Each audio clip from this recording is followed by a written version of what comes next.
જોઈએ છે કેમ એ કરવું એ. ને કાલનો જે પહેલો શ્લોક છે ઈશાવાસ્યમિદમ સર્વમ, એનું તો સરસ ગુજરાતી પણ થયું છે. ઈશનું રાજ્ય છે આખું, જે જે આ અવની વિશે, ત્યાગીને ભોગવી જાણો, વાંછોમાં ધન અન્યનું.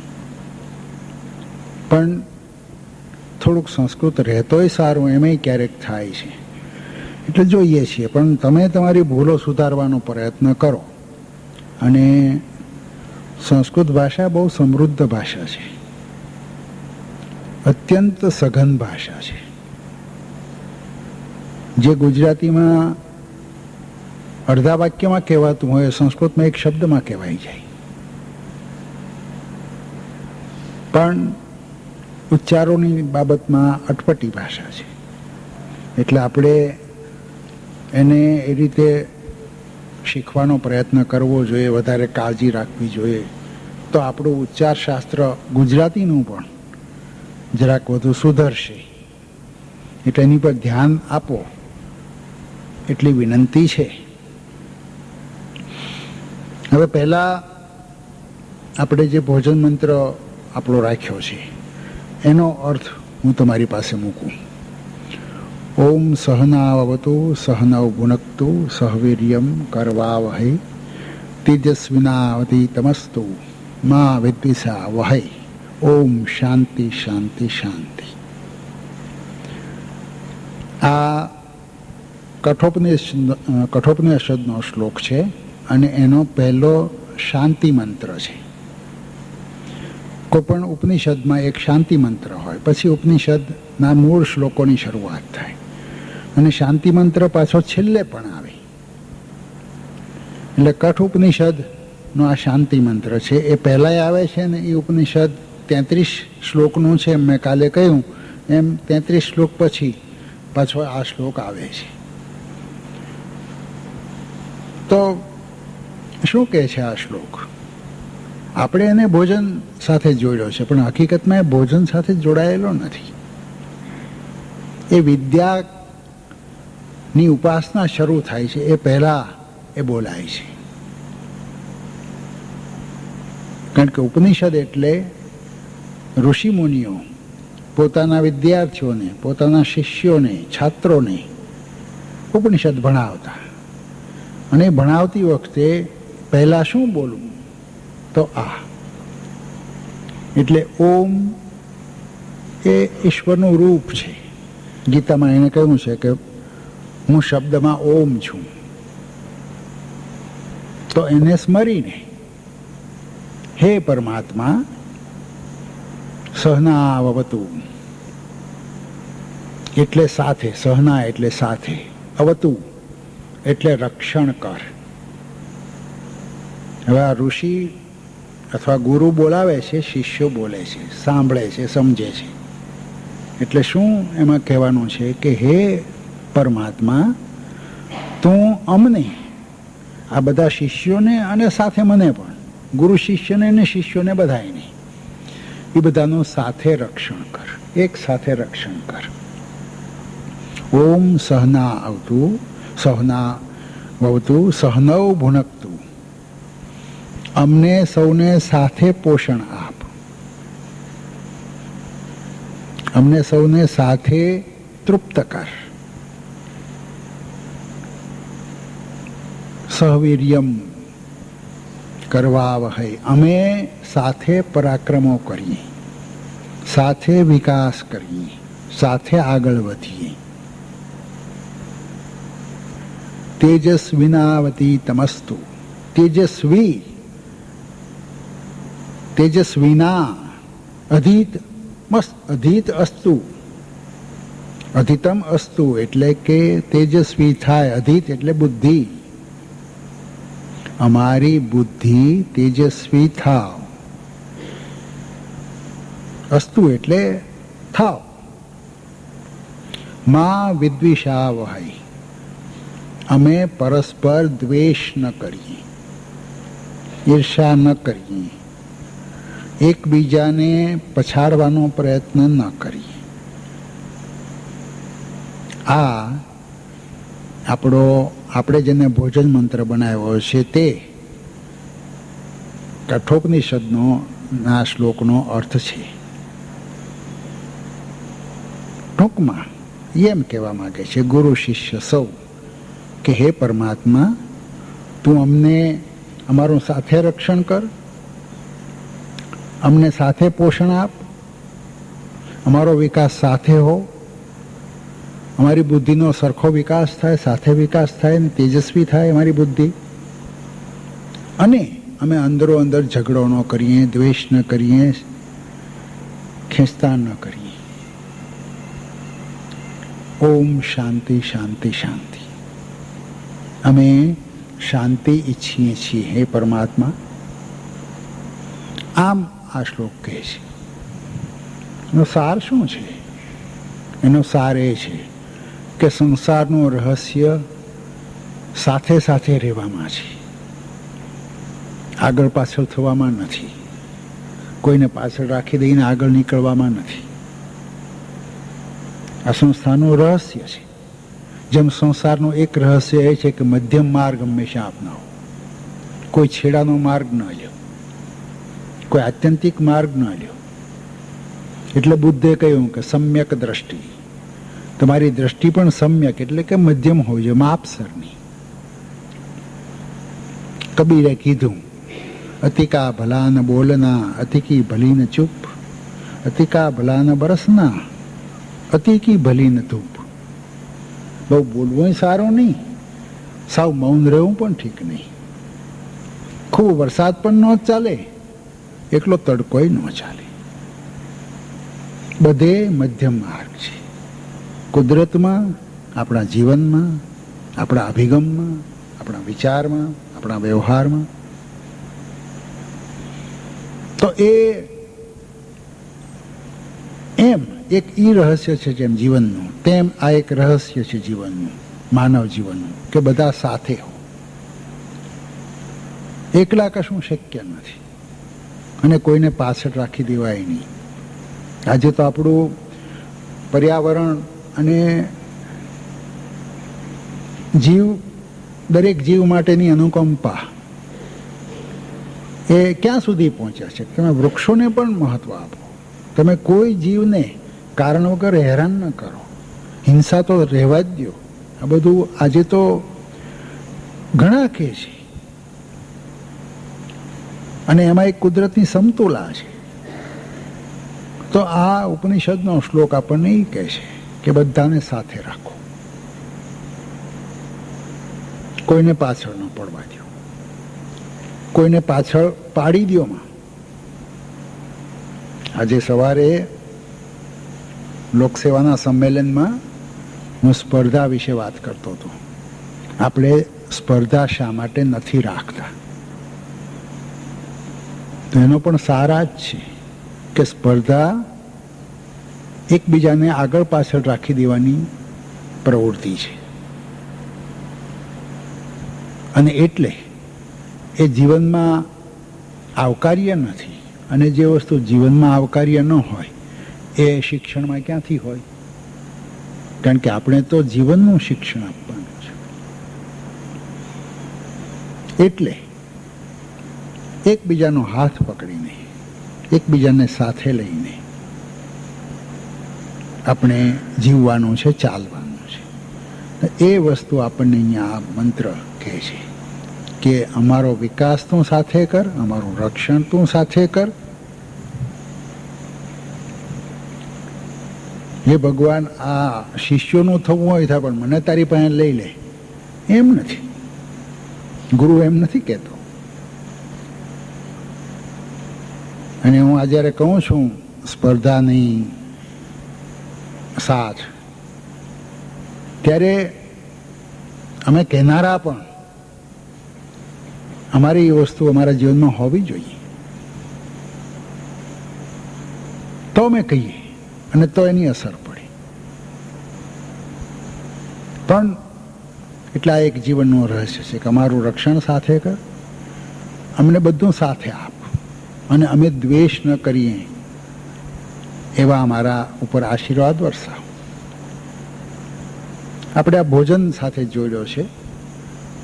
એનું કંઈક એવું કારણ હું તારવું છું કે તમે બધા પોતપોતાની પ્રવૃત્તિમાં હો છો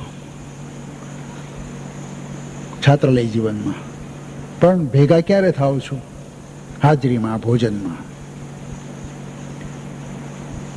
ત્યારે અમે આમલા ભણતા તો આ મંત્ર બોલીને પછી જમવાનું શરૂ કરતા. એમાંથી કંઈક એવો ભાવ વ્યક્ત થાય છે કે ભાઈ આપણે બધા સાથે બેસીએ અને મંત્ર બોલ્યા પછી એક સાથે ખાવાનું શરૂ કરીએ. આવો કંઈક ભાવ એમાં છે, એટલે ભોજન સાથે આપણે એને જોડ્યો છે. તો આ એ શ્લોક, આ ત્રણેય શ્લોક છે તે આવો કોઈક જીવનનો મર્મ આપણી પાસે મૂકે છે. આપણે આ કેળવણીના વિચારો સાથે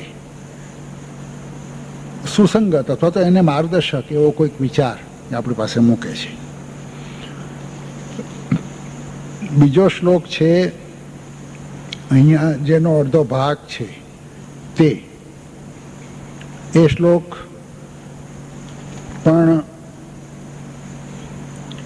ઈશોપનિષદનો છે અને એનો 11મો શ્લોક છે. કાલે જે ઉપનિષદના બે શ્લોક આપણે શીખ્યા, એક પહેલો અને એક 15મો, એ જ ઉપનિષદનો આ 11મો શ્લોક છે. તો એ શું કહે છે? વિદ્યામ ચ અવિદ્યામ ચ યહ તદ્વેદ ઉભયમ સહ. આ અહીંયા નથી લખેલું, અહીંયા જે લખેલું છે તે બીજી પંક્તિ છે. અવિદ્યા મૃત્યુમ તીર્થવા વિદ્યા અમૃતમ શ્નુતે. તો આખો શ્લોક આ છે. વિદ્યામ ચ અવિદ્યામ ચ યહ તદ્વેદ ઉભયમ સહ. વિદ્યા અને અવિદ્યા આ બંને, ઉભયમ એટલે આ બંને વેદ છે, જ્ઞાન છે, શીખવા જેવા છે. વિદ્યા અને અવિદ્યા બંને મનુષ્ય શીખવા જેવા જ્ઞાનના ભંડાર છે, જ્ઞાનના માર્ગ છે. તો શું કહે છે? વિદ્યા એટલે શું, અવિદ્યા એટલે શું? તો ઉપનિષદકાર એમ કહેવા માંગે છે કે વિદ્યા એટલે અધ્યાત્મ વિદ્યા, સાચી અને શ્રેષ્ઠ અને પૂર્ણ વિદ્યા એ જ છે. બાકી બધી અવિદ્યા છે. કઈ? તો કે આપણે જે શાસ્ત્રો ભણીએ છીએ તે અર્થશાસ્ત્ર, સમાજશાસ્ત્ર, ભાષા, ખેતી, ગોપાલન, ગણિત, આ બધા જે આપણા વિષયો છે એને એ અવિદ્યા કહે છે. એથી એનું અવમૂલ્યન કરે છે, એની કિંમત ઓછી આંકે છે એમ નથી. પણ એ શું કહે છે કે આ બંને વિદ્યા જ છે, આ બંને વેદ જ છે, જ્ઞાન જ છે. બંનેનું સેવન કરો, બંનેની પાસે જાઓ, બંને શીખો. શા માટે? બેયનું મહત્વ શા માટે? બેનું સમાન મહત્વ છે લગભગ. બેનું મહત્વ એટલા માટે કે અવિદ્યા મૃત્યુમ તીર્થવા. અવિદ્યા કહેતા આપણા વ્યવસાયના વિષયો, જેની દ્વારા આપણે કશુંક કમાણી કરીને, કશુંક કમાઈને કુટુંબનું ભરણ પોષણ કરીએ છીએ, એવા વિષયો એ અવિદ્યા, એ પણ શીખવાના જ છે. એ અવિદ્યા આપણને, અવિદ્યા મૃત્યુમ તીર્થવા, આપણને મૃત્યુ સુધી લઈ જશે. જન્મથી મૃત્યુ સુધીનો આપણો જે જીવનનો વ્યવહાર છે, જીવનનો જે પ્રવાહ છે, જીવનનો જે પ્રવાસ છે, એ આપણને સફળતાથી આપણે પાર કરીએ એ માટે અવિદ્યા ઉપયોગી છે, જરૂરી છે. તમે તમારો હુન્નર શીખો, તમે એવો વિષય શીખો કે જેમાંથી તમે તમારી કમાણી કરી શકો. કે પછી ભણાવવાનું હોય, કે કંઈક હિસાબ લખવાનો હોય, કંઈક બેંકમાં કામ કરવાનું હોય, જે હોય તે વહીવટ કરવાનો હોય, એ બધું જ શીખો. અને એ શીખવું એટલા માટે જરૂરી છે, બધું જ અવિદ્યા છે. પણ શા માટે જરૂરી છે? તમે જન્મથી મૃત્યુ સુધી સારી રીતે જઈ શકો અને તમારી જવાબદારીઓ અદા કરી શકો માટે. ને પછી વિદ્યા અમૃતમ શ્નુતિ. પણ એને અંતે વિદ્યાનું શું મહત્વ છે? અધ્યાત્મ વિદ્યાનું, પરમાત્માના જ્ઞાનનું, તત્વજ્ઞાનનું, આ સૃષ્ટિના પાયાના જ્ઞાનનું શું મહત્વ છે? તો કે એ તમને મૃત્યુ પછી પરમ તત્વનો સંગાથ આપશે, તમને પરમ તત્વ સુધી લઈ જશે, તમને આત્મજ્ઞાન કરાવશે. બે જરૂરી છે. સંસારમાંથી પસાર થવું સારી રીતે એ પણ જરૂરી છે, અને પછી મૂળ વસ્તુનો પરિચય થાય, મૂળ વસ્તુમાં આપણે સમાઈ જઈએ, એ પણ જરૂરી છે. એટલે આ ઈશોપનિષદનો શ્લોક છે તે આપણને આ વાત કહે છે કે વિદ્યા અને અવિદ્યા બંને ગ્રહણ કરો. બંને વિદ્યા જ છે, બંને જ્ઞાન જ છે.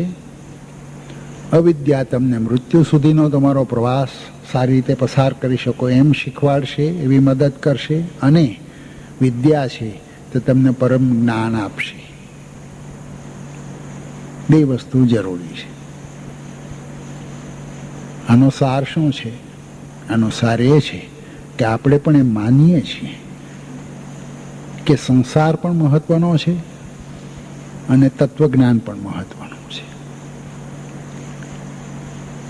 ભારતીય તત્વજ્ઞાનમાં સંન્યાસીને બહુ આદર્શ ગણ્યો નથી, ગૃહસ્થને આદર્શ ગણ્યો છે. અને ગૃહસ્થે તે પોતાના જીવન દરમિયાન પહેલા બ્રહ્મચર્ય આશ્રમ પાળવાનો છે, પછી ગૃહસ્થાશ્રમ પાળવાનો છે, પછી વાનપ્રસ્થ આશ્રમ પાળવાનો છે, અને પછી સંન્યાસ આશ્રમ પાળવાનો છે. એક જ જીવનમાં બધું આવી જવું જોઈએ. ફરી પેલો મધ્યમ માર્ગ, કશું એક છેડાનો નહીં. ઉમાશંકરે કીધું છે ને, લગભગ ઉમાશંકરે કીધું છે, ગમે ના શૈશવે ખેલ યૌવને ના પરાક્રમ, સાધુતા નહીં વાર્ધક્ય, વ્યસ્ત તો જિંદગી ક્રમ. નાનપણમાં તમને રમત ન ગમે, યુવાનીમાં તમે પરાક્રમ કરવા ઉત્સુક ન થાવ, અને વૃદ્ધ થાવ ત્યારે તમારામાં જો સાધુતા ન આવે તો જિંદગીનો શું અર્થ છે? બધું આવવું જ જોઈએ, ના સમયે બધું થવું જોઈએ. Work while you work and play while you play. That is the way to be happy and gay. જે સમયે જે કરવાનું હોય, રોજ, આખું વરસ, આખી જિંદગી, એમ થવું જોઈએ. એટલે આપણે ત્યાં ગૃહસ્થાશ્રમને પણ આવકાર્યો છે. અને ઋષિમુનિઓ જે આશ્રમો ચલાવતા, જેમાં આ બધું એ ભણાવતા, ત્યાં ઋષિ પત્નીઓ પણ હતી, ઋષિ સંતાનો પણ હતા. એટલે આપણો આદર્શ એ છે કે માણસ ગૃહસ્થ હોય અને પાછો તપસ્વી પણ હોય. એ વ્યવહારમાં ગૃહસ્થ હોય, એના જીવનમાં એ તપસ્વી હોય. એ પરણેલો પણ હોય અને છતાં એનો વ્યવહાર સંન્યાસી જેવો હોય, પોતાના સંતાન માટે, બીજા બધા માટે, સમગ્ર સમાજ માટે. એટલે તપસ્વી એટલે અપરિણિત, ન કમાતો એવો કોઈ ખ્યાલ નથી.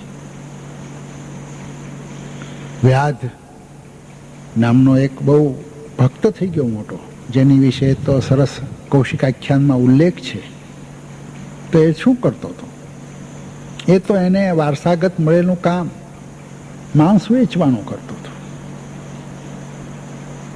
તો એક બ્રાહ્મણને કીધું કે તું એની પાસે જાતો, કહો આની પાસે જવાનો હતો, માંસ વેચે છે. પણ માંસ વેચતો હતો કારણ કે એનો ધંધો હતો, એમાં એ પ્રમાણિકતાથી કામ કરતો હતો, એના ઘરનું ભરણ પોષણ કરતો હતો. એના પિતાની સેવા કરતો હતો, પણ અંદરથી એ અધ્યાત્મવાદી હતો, મુમુક્ષુ હતો, મોક્ષની ઈચ્છા કરનારો હતો. આમ હોવું જોઈએ. તમે તમારું કર્મ પ્રામાણિકતાથી કરો, જે કર્મ હોય તે, અને તમે મનોવૃત્તિથી સંન્યાસી હો, સાધુ હો. આ આપણને આ બીજો શ્લોક કહે છે. ત્રીજો શ્લોક છે તે આંબલાનો અહીંનો બધાનો આપણો મૂળ ધ્યાન મંત્ર છે, દક્ષિણામૂર્તિનો, ભાવનગરનો, બધાનો. અને એ શ્લોક દક્ષિણામૂર્તિ ઉપનિષદનો છે. અને દક્ષિણામૂર્તિ ઉપનિષદ બીજા ઉપનિષદો પછી રચાયું છે. લગભગ 10મી સદીમાં શંકરાચાર્ય પોતે જ રચ્યું છે. અને એ આપણને એક બીજી, અથવા તો આમ આપણે ક્રમમાં કહીએ તો ત્રીજી વાત મહત્વની કરે છે. સાથે રહો એ પહેલી વાત, એમાંય મધ્યમ માર્ગ છે. વિદ્યા અને વિદ્યા બંનેનું સેવન કરો. સંન્યાસી પણ હો અને ગૃહસ્થ પણ હો. કમાઓ પણ ખરા, અને પૈસાનો મોહ ન રાખો. એને હાથનો મેલ સમજો. એની વપરાશ એ તમારી ઉપર સવાર ન થઈ જાય, તમે એની ઉપર કાબુ ધરાવો. આ થવું જોઈએ. તો એ આપણને બીજી વાત, બીજો શ્લોક કહે છે. આ ત્રીજો શ્લોક એક ત્રીજી વાત કરે છે. શ્લોક આવો છે, મેં કહ્યું તેમ દક્ષિણામૂર્તિ ઉપનિષદનું. ચિત્રમ વટતરોર મુરલે વૃદ્ધા શિષ્યા ગુરુર યુવા ગુરોસ્તમૌનમ વ્યાખ્યાનમ શિષ્યાસ્તુ છિન્ન સંશયા. આમ તો આખી વાર્તા છે કે એકવાર પ્રાચીન કાળમાં પર્વત, નારદ, સનાતન, ધર્મબુદ્ધિ એવા 5-7 ઋષિઓને પ્રશ્ન થયો, શંકાઓ થઈ જીવન વિશે. કોને પૂછવા જવું? બ્રહ્મા પાસે ગયા. બ્રહ્માએ કીધું કે મને કંઈ ખબર નહીં પડે. વિષ્ણુ પાસે ગયા. વિષ્ણુએ કીધું કે મને ભાઈ કંઈ ખબર નહીં પડે. પાછા આવતા હતા હતાશસિંહ. ત્યાં ચિત્રમ વટતરોર મૂર્લે, એક વૃક્ષના ઝાડ નીચે એમણે એક દ્રશ્ય જોયું. આમ તો આ રચયિતા કહે છે, પણ એમણે એક ઝાડની નીચે, વટવૃક્ષના થળિયામાં એક યુવાન ને ધ્યાનસ્થ જોયો. એ યુવાન બીજું કોઈ નહોતું પણ શંકરનું દક્ષિણામૂર્તિ રૂપ હતું, બ્રહ્મચર્ય રૂપ હતું, વિદ્યાર્થી રૂપ હતું, વિદ્યા ઉપાસક રૂપ હતું. એ દક્ષિણામૂર્તિ દેવ ત્યાં બેઠા હતા. આ બધા ઋષિઓ છે તે મનનો ખુલાસો ન થવાથી પછી ત્યાં ગયા. અને એમને જોઈને જ, કારણ કે આંખો બંધ હતી, જ્ઞાન મુદ્રામાં બેઠા હતા, એમને જોઈને જ એમના બધા સંશયો દૂર થયા. એ આ શ્લોક કહે છે. ચિત્રમ વટતરોર મૂર્લે વૃદ્ધા શિષ્યા ગુરુ યુવા. એક વૃક્ષના ઝાડ નીચે એક દ્રશ્ય દેખાય છે. કેવું? વૃદ્ધા શિષ્યા ગુરુ યુવા. શિષ્યો વૃદ્ધ છે અને ગુરુ યુવાન છે. મેં કહ્યું ને, બ્રહ્મચર્ય રૂપ હતું, યુવાન રૂપ હતું દક્ષિણામૂર્તિ દેવનું, કૃષ્ણના રૂપનું. અને આ તો બધા ઋષિઓ હતા, મોટી ઉંમરના. એટલે વૃદ્ધા શિષ્યા ગુરુ યુવા, એવું ચિત્ર દેખાય છે કે એક ઝાડ નીચે, એક વડલાના ઝાડ નીચે વૃદ્ધ શિષ્યો અને યુવાન ગુરુ બેઠા છે. ગુરુસ્ત મૌનમ વ્યાખ્યાનમ. ગુરુ મૌનમાં વ્યાખ્યાન આપે છે, એટલે કંઈક કહેતા નથી. એના વ્યવહારથી સમજવાનું છે, એના વર્તનથી સમજવાનું છે. ગુરોસ્ત મૌનમ વ્યાખ્યાનમ શિષ્યાસ્તુ છિન્ન સંશયા. પણ ગુરુનું આ મૌન વ્યાખ્યાનથી, એના કેવળ આચરણથી શિષ્યાસ્તુ છિન્ન સંશયા, શિષ્યોના બધા સંશયો છિન્ન ભિન્ન થઈ જાય છે, દૂર થઈ જાય છે. તો શું કહેતા હતા દક્ષિણામૂર્તિ દેવ? એ જ્ઞાન મુદ્રામાં બેઠા હતા, એટલે કે અંગૂઠો અને તર્જની પદ્માસન વાળવાનું અને આમ સીધા હાથ બંને ગોઠણ પર મૂકીને અંગૂઠો અને તર્જની બંને હાથના અડાડવાના. આ જ્ઞાન મુદ્રા એ શું કહે છે? તો કે અંગૂઠો એટલે શિવ અને તર્જની એટલે જીવ, આપણી. અને આ ત્રણ જે આંગળીઓ છે તે આપણા ત્રણ ગુણ, તમો ગુણ, રજોગુણ, સત્વગુણ, અથવા આપણી ત્રણ પ્રકૃતિ, તામસી, રાજસી અને સાત્વિક. તો આ જ્ઞાન મુદ્રા શું કહે છે? તો કે તમે તમારા એ ત્રણ ગુણથી મુક્ત થઈ જાઓ. સત્વગુણ સારામાં સારો, પણ એ જીવન માટે, અધ્યાત્મ માટે નહીં. તો તમે તમારા એ ત્રણેય ગુણથી, ત્રણેય લક્ષણોથી મુક્ત થઈ જાઓ અને જીવને શિવમય બનાવો. તો તમને ખ્યાલ આવશે કે તમે જીવ પણ શિવ રૂપે જ છો. અને એ પછી આ જીવનની બધી જંજાળ, આ બધા ગુણો કે આ બધા લક્ષણો, પ્રકૃતિઓ છૂટી જશે. આમ એ પદ્માસનધારી દક્ષિણામૂર્તિ દેવે કહ્યું, અને પેલા ઋષિઓનું મનમાં જે કાંઈ પ્રશ્નો હતા એ બધા એનું નિરાકરણ થઈ ગયું. આમ આ શ્લોક કહે છે. આ આપણો કાયમ એક ધ્યાન મંત્ર રહ્યો છે. શું એનું મહત્વ છે?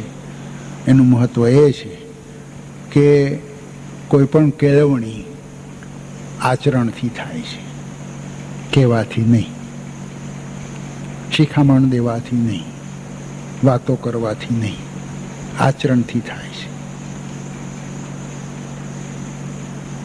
માતાજીનું ઓલું છે વાક્ય, નો વર્ડ્સ એક્ટ. વાતો રહેવા દો, કામ કરો. અને ગાંધીજીએ કહ્યું છે, જીવન એ જ મારો સંદેશ છે, મારું જીવન એ જ મારો સંદેશ છે. હું કેમ રહું છું એ તમે જુઓ, એમાંથી તમને મારે જે કંઈ કહેવાનું છે એ સમજાઈ જશે. એટલે કેળવણીનો પાયો આ છે કે આચરણ દ્વારા ઘડતર થાય. તો આમ કેળવણીના અને જીવનના ત્રણ મહત્વના રહસ્યો કે મર્મો આપણને આ ત્રણ શ્લોક કહી જાય છે. એટલે એને પણ આપણે વચ્ચે વચ્ચે વાગોળ્યા કરીએ, યાદ કરીએ તો આપણી નજર સામે શું છે ને આપણે શું કરવાનું છે. રોજબરોજના આપણા કામો તો કરવાના જ છે, પણ એની સાથે સાથે થોડોક સમય આ દિશામાં પણ વિચારવાનો આપવાનો છે, એવું આપણને પ્રતીત થશે. તો મિત્રો, આ મેં જે મારા મનમાં હતું 2 દિવસમાં તમારી પાસે મૂકવાનું, એ મૂક્યું. મારા મનમાં એક એવો ખ્યાલ છે કે આ 6 શ્લોકોનો અનુવાદ અહીંયા ક્યાંક મૂકવો, પણ હવે ક્યારે શક્ય બનશે એ ખબર નથી. કંઈ મૂકીશું તો તમને ખ્યાલ આવશે, કાં એની જાણ કરીશું. તો મારા મનમાં જે હતું મેં તમારી પાસે મૂક્યું, અને આ નિમિત્તે આ બધું સંભાળવાનું, પ્રભુ સ્મરણ કરવાનું, એની વિશે વિચારવાનું, તમારી પાસે તમારી રીતે મૂકવાનો પ્રયત્ન કરવાનો, એ જે મને અવસર મળ્યો એને હું મારે માટે મોટી પ્રાપ્તિ ગણું છું, ધન્યતા અનુભવું છું. અને આ તક આપવા માટે સંસ્થાના આયોજકોનો અને તમે સાંભળ્યો એટલે તમારો આભાર માનું છું. આભાર. ત્રીજો શ્લોક છે તે જ્ઞાન માર્ગનો અને કઠ ઉપનિષદનો છે. આ બધા જ્ઞાન માર્ગના જ છે, કારણ કે ઈશ્વરનું સ્વરૂપ જ્ઞાનીની દ્રષ્ટિએ આપણી પાસે મૂકે છે. પણ આ કઠ ઉપનિષદનો છે.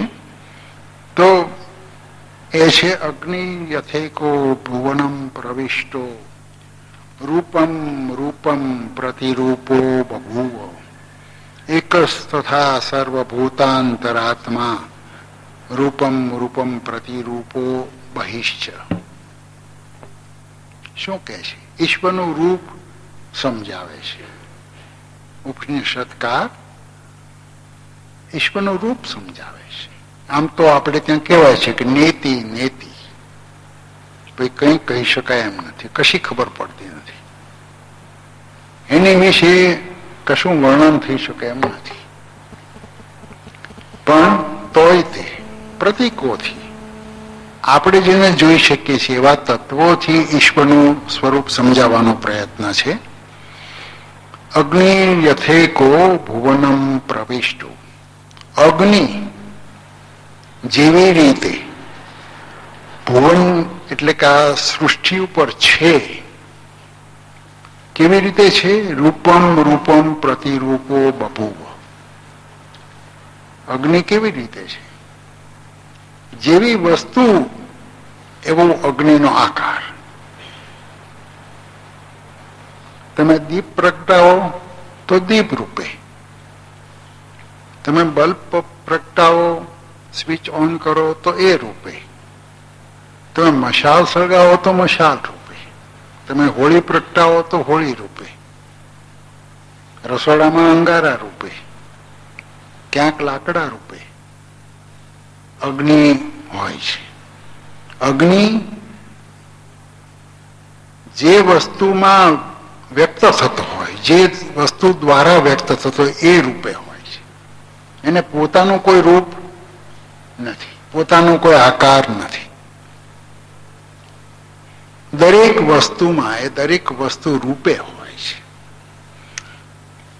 આ સૃષ્ટિમાં, આ મૃત્યુલોકમાં, આ બ્રહ્માંડમાં સૂર્ય રૂપે પણ અગ્નિ જ છે. અગ્નિર યથૈકો ભુવનમ પ્રવિષ્ટો. અગ્નિ આ સૃષ્ટિમાં કેવા રૂપે છે, કેવા રૂપે રહે છે, પ્રવેશે છે? તો કે જેવી વસ્તુમાં એ હોય એવો એનો આકાર છે. લાકડા રૂપે, લોખંડ રૂપે, સળિયા રૂપે, કોલસા રૂપે, મશાલ રૂપે, એવા રૂપે અગ્નિ હોય છે. એનો પોતાનો કોઈ આકાર નથી. દીપ રૂપે. આ એક ઉદાહરણ આપીને પછી ઉપનિષદકાર કહે છે એક તથા સર્વભૂતાંતરાત્મા. એક જ એવો ઈશ્વર, જેમ અગ્નિ એક જ છે. અગ્નિ અનેક ન કહી શકાય કોઈ દિવસ. એ બધો ભેગો પણ થઈ શકશે, છૂટો પણ પડી શકશે. કેવું અદભુત ઉદાહરણ છે. તો એક તથા સર્વભૂતાંતરાત્મા, એક જ એવો ઈશ્વર આ સૃષ્ટિ ઉપર કેવા સ્વરૂપે છે? ભૂતોના રૂપમાં, મનુષ્યો જીવોના રૂપમાં, વસ્તુના રૂપમાં છે.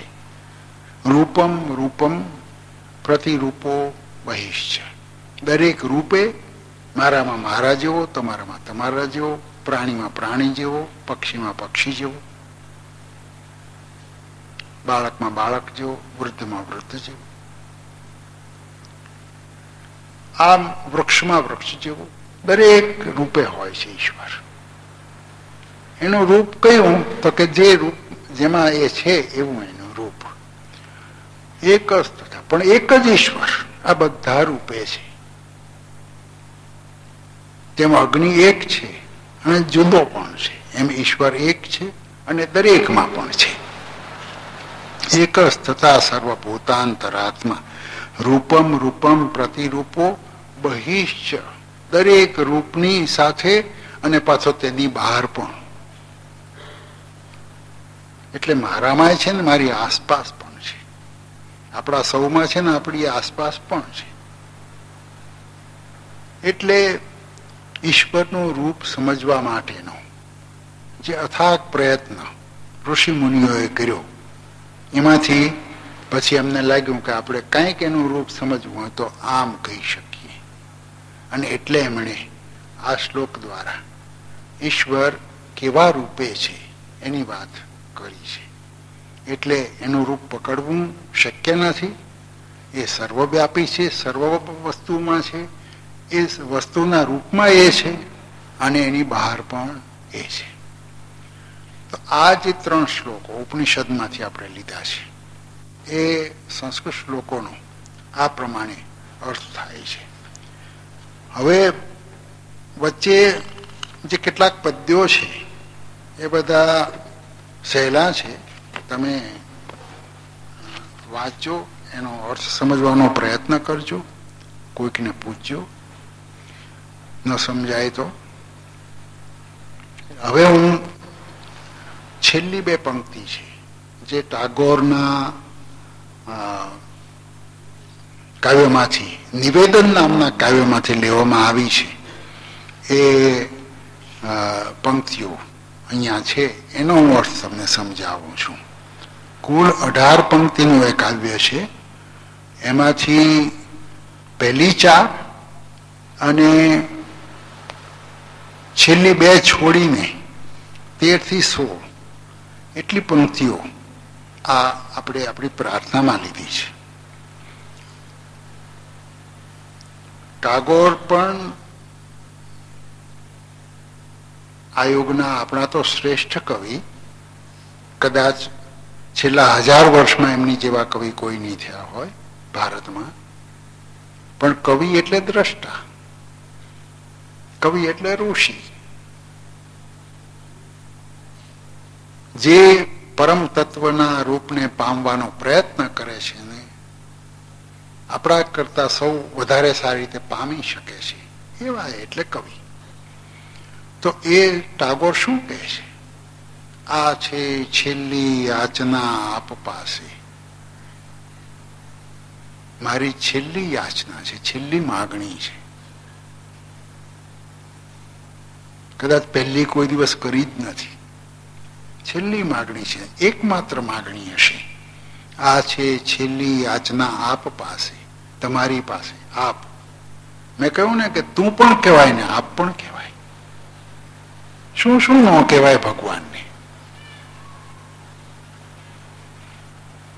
તો આ છે છેલ્લી યાચના આપ પાસે, મારા ઊંડા છેક અંતઃસ્થલેથી, મારા વ્યક્તિત્વના ઊંડાણમાંથી, હૃદય અને મારું ચિત્ત કે મારી ચેતના જ્યાં બિરાજમાન છે, જેની આપણને કોઈને ખબર નથી, ટાગોરને પોતાને પણ ખબર નથી કદાચ, પણ એના તળિયામાંથી, એના છેવાડેથી, એના ઊંડાણમાંથી આ યાચના આવે છે, મારા ઊંડા છેક અંતઃસ્થલેથી.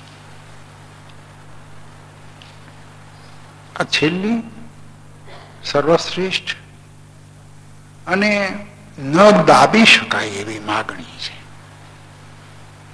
છેદી નાખો ક્ષીણતા સર્વ મારી.